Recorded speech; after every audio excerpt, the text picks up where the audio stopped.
From your seat at the Naval War College, what type of challenge does this pose both Washington as well as the U.S. military? Sure.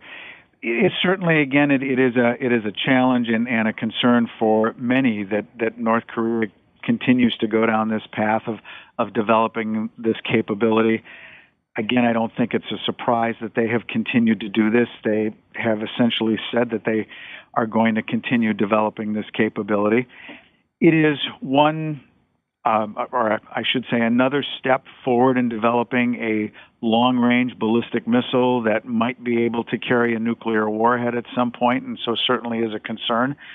But I think it needs to be remembered that there is a number of steps before that becomes a threat that becomes even more serious, where North Korea, on one level, has to be able to replicate a ballistic missile program that can be reliable and that can be successful more than just once out of 5 times. And also, they still, to the best of our knowledge, have not been able to miniaturize a warhead to the extent that it can fit on a ballistic missile. And that's a very difficult technological challenge. So, again, certainly disconcerting and problematic that North Korea has conducted this test and that it has been successful, apparently. But still a ways to go in regards to developing the technology for a full-blown nuclear ballistic missile capability. Speaking of technology and assistance, what does this say about North Korea's relations with China or with Iran? Well, there were reports that there were Iranian technicians on site, and that the exchange between Iran and North Korea may have been part of this. I think certainly the successful test does not hurt North Korea's advertising for its ballistic missile program. Concerning the China question, that's going to be an interesting piece to watch in the next couple of days. I believe they are meeting at the Security Council as we speak or shortly.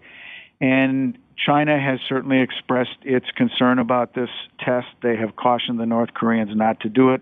I believe their formal statement said something to the degree of they regret that the North Koreans did this. No doubt they are not at all happy about this.